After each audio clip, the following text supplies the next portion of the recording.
In 1920, the U.S. government made it illegal to sell alcohol.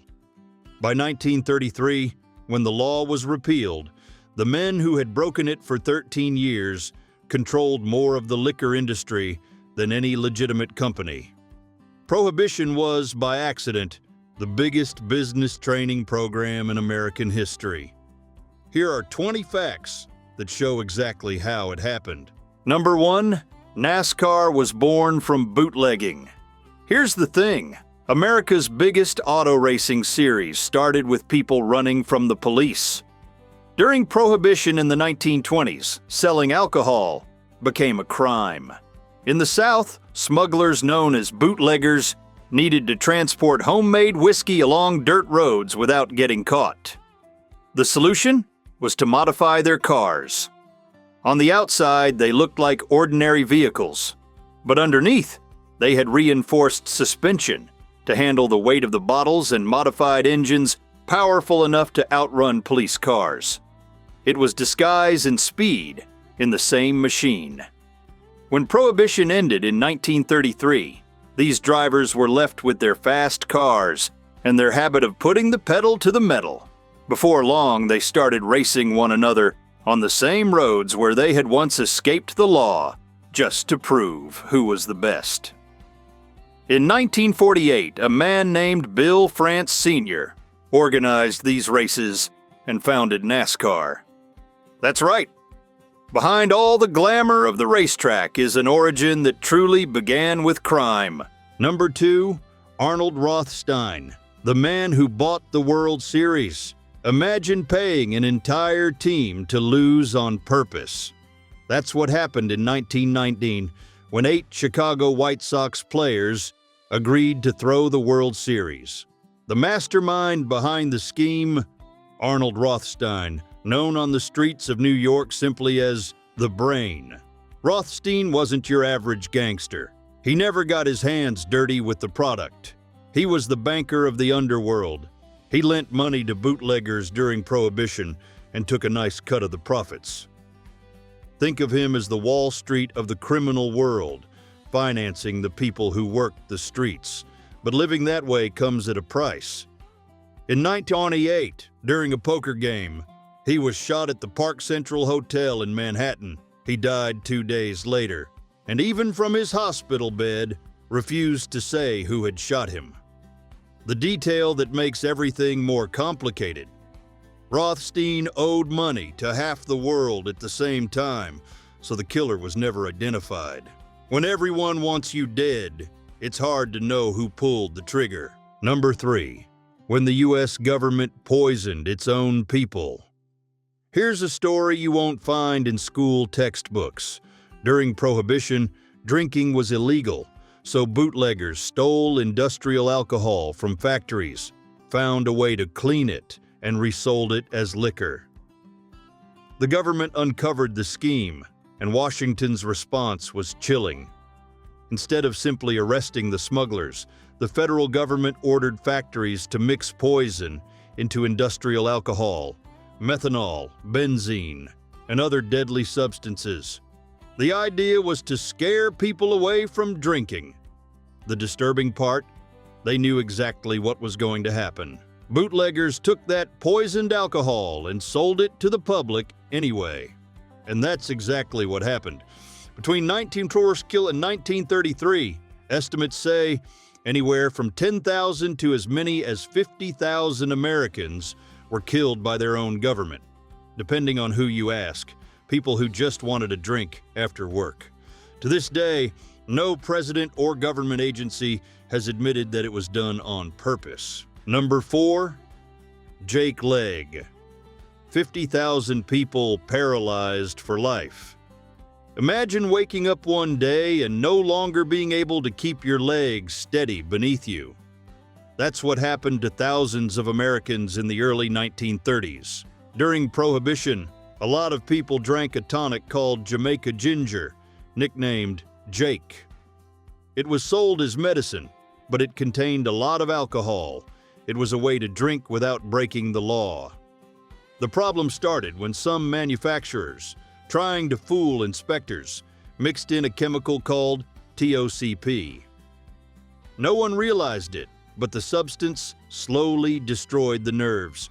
First came weakness in the legs, then came that strange way of walking, dragging the feet, which became known as the Jake Walk. Many people permanently lost movement in their hands and feet. It mostly affected poor working-class men, and it became so widespread that it was even featured in blues songs at the time. In the end, more than 50,000 people were left paralyzed for the rest of their lives. And the government? It never paid a single cent in compensation to any of them. Number 5, Rum Row, an entire fleet selling liquor right under the law's nose. Here's something that sounds made up, but it really happened. Prohibition applied on land, but lost its power in international waters. All a ship had to do was sail beyond the 3 nautical mile limit, the line where U.S. territory ended, and selling whiskey or rum became perfectly legal. That's what bootleggers did. They anchored ships loaded with liquor just beyond that invisible border and waited for customers to arrive by boat. And this was no small operation. In 1924, along the so-called Rum Row, off the coast of New Jersey, more than 100 ships were anchored at the same time, side by side, like a floating marketplace. Selling in those waters was legal. The catch was that bringing the cargo back to shore was the actual crime. The liquor changed hands at sea, and the Coast Guard could only take action once the smaller boat crossed the line on its way back. But the next case shows that this game wasn't limited to street-level criminals. It involved families we now consider pillars of the United States. Number 6, the truth about Joe Kennedy and the liquor business. Everyone has heard the story. Joseph P. Kennedy, President JFK's father, supposedly got rich smuggling whiskey during Prohibition. Mobsters like Frank Costello swore they had done business with him. But there's one problem. When historians, and even the family's political enemies, searched through every document looking for proof, they found nothing. The legend really took off during the 1960 campaign as a way to attack JFK. The real story is smarter. Kennedy waited. In 1933, seeing that Prohibition was about to end, he used his money and connections to secure exclusive contracts to import some of the finest Scotch and gin from England, including brands like Dewar's and Gordon's. The day the law was repealed, his warehouses were already full. Everything was legal, and he made a fortune. Then comes the part almost no one talks about. Soon afterward, President Roosevelt appointed that same man as the first head of the SEC, the agency that regulates the stock market. A man known for manipulating the market was now in charge of policing it. Number 7, Canada sold liquor to the U.S. completely legally. Here's one detail a lot of people have never stopped to think about. Prohibition was an American law. It only applied within the United States. Across the border in Canada, selling whiskey never stopped being legal for a single day. And the Canadian government didn't just sit back and do nothing. It encouraged it. It collected taxes on every shipment that left the country and pretended not to see where it was headed. But everyone knew. The United States. That's how distilleries like the Bronfman family's Seagram's and Hiram Walker, the company behind Canadian Club, became empires. In the 1920s, they had more than 100 million thirsty Americans right across the border. People who drank in secret, but still drank. And they paid well. While the United States tried to force itself to stay sober, the money flowed out in the opposite direction. In the end, Canada got rich from the very thirst America insisted on denying. Number 8, the Bronfmans. From bootleggers to an empire. Few people know about this irony. The name Bronfman means whiskey man in Yiddish. It was as if their destiny had already been written. It all started with an immigrant family that settled in Saskatchewan, Canada. When the United States passed Prohibition in 1920, Samuel Bronfman saw the opportunity of a lifetime. Americans couldn't legally drink, but across the border, alcohol flowed freely, and the Bronfmans sold it on a massive scale to bootleggers who smuggled the liquor across the border and flooded American cities with it. Now comes the smart part. When Prohibition ended in 1933, they didn't wind up broke or behind bars. They already had money in the bank, the right connections, and distilleries ready to go.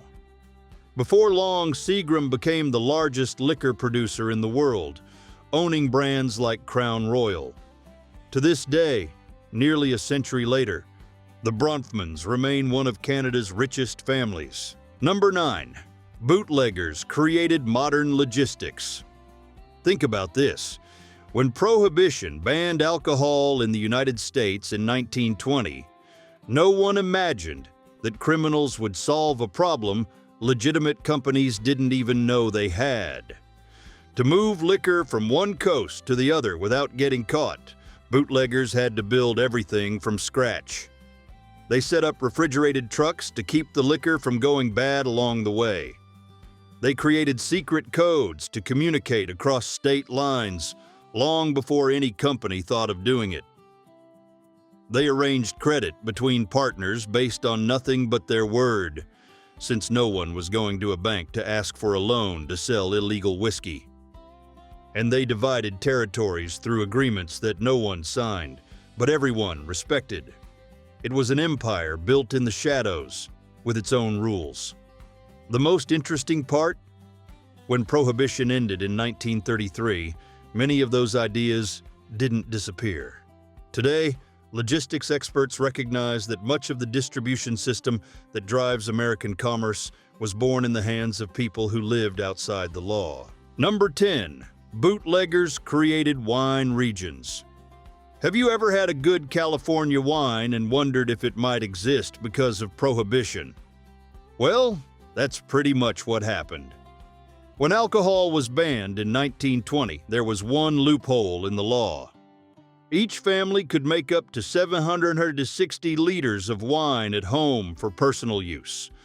Suddenly, everyone wanted grapes. Prices skyrocketed, and California farmers rushed to plant them. Within a few years, the amount of land covered in vineyards nearly tripled.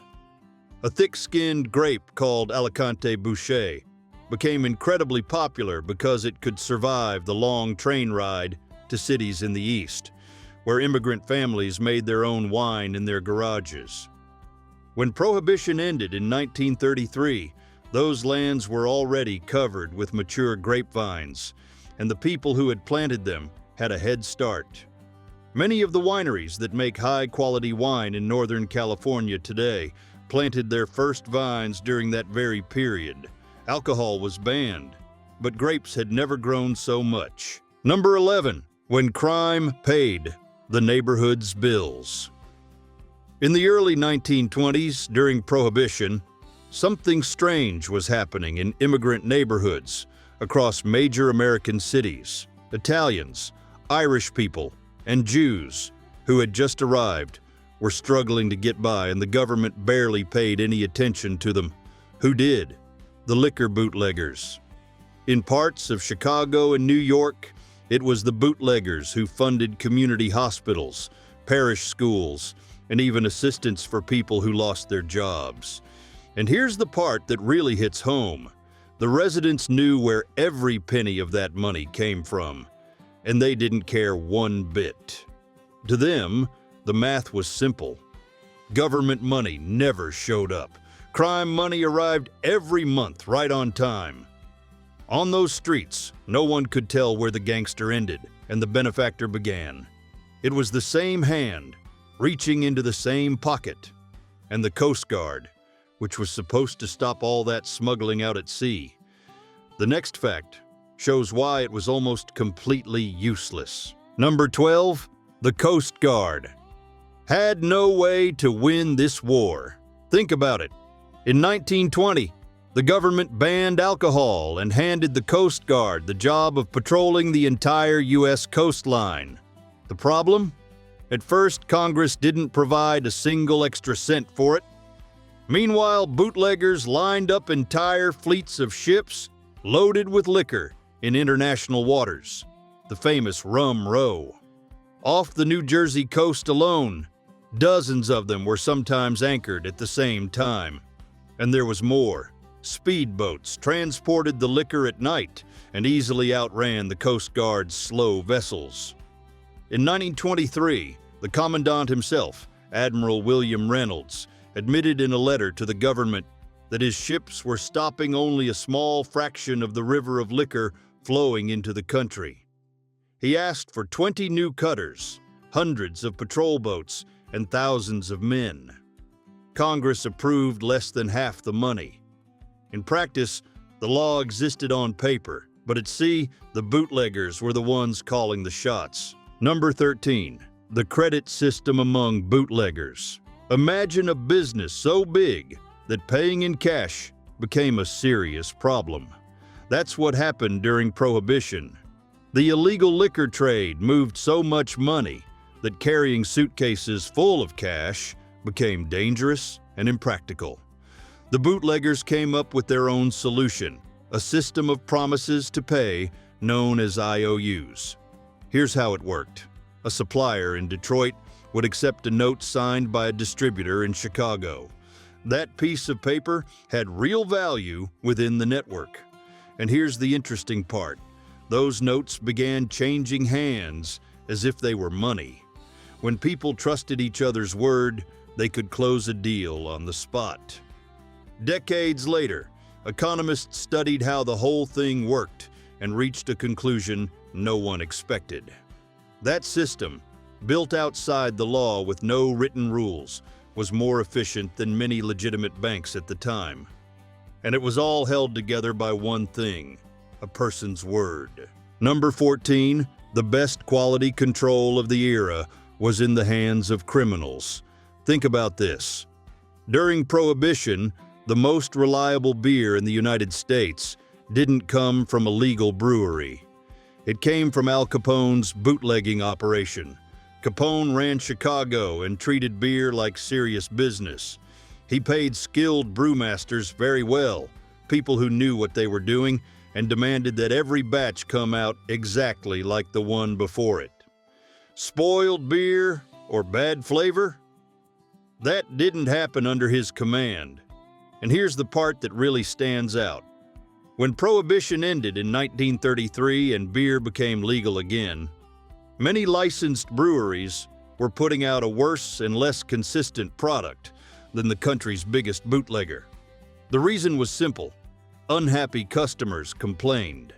But complaining to Capone's crew wasn't the same as sending a letter to the manufacturer. The consequences were very different, and everyone knew it.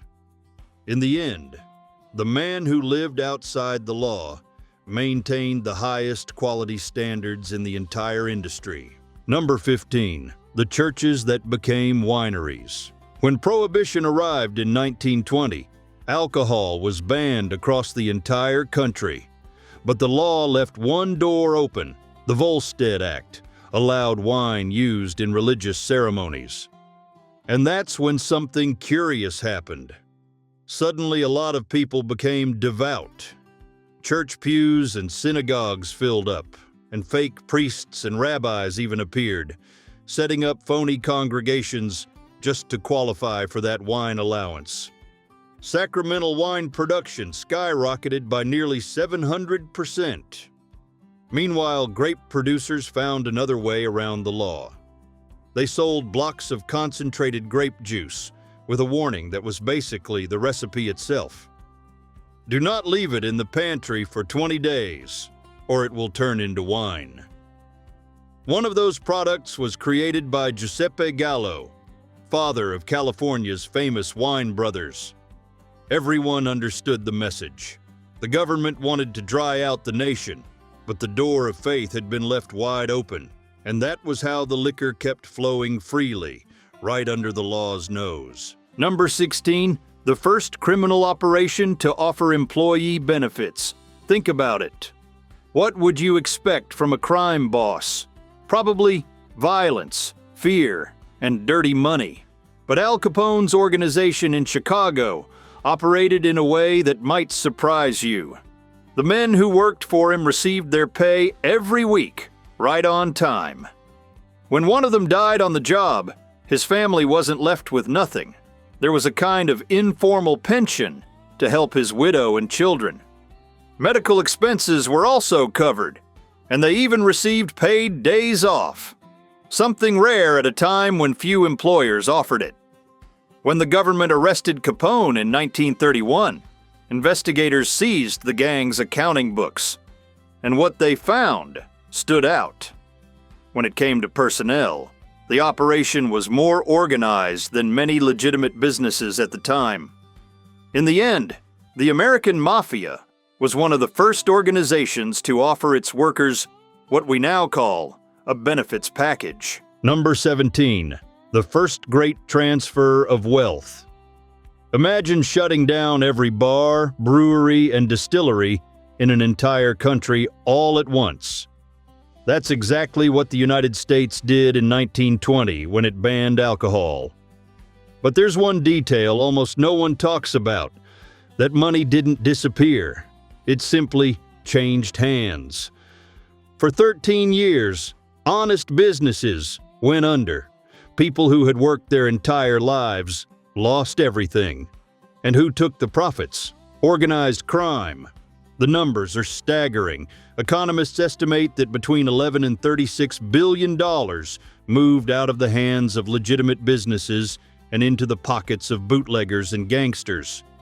In today's money, that's more than $150 billion. The Mafia didn't grow rich little by little.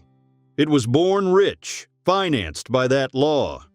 And here's the most remarkable part. Once they gained that power, they were never defeated again. They were simply tolerated. Prohibition ended in 1933. The crime it created is still going strong today. Number 18, NASCAR. Wasn't the bootleggers' only legacy. When Prohibition shut off the country's liquor supply, the men hauling moonshine along the dirt roads of Appalachia had one goal: to be faster than the federal agents. And here's the detail few people talk about. To escape the police, they modified their engines, reinforced their suspensions, and learned to drive better than anyone else. Those garage tricks became the foundation of the racing engineering the country still knows today. But it didn't stop on the pavement.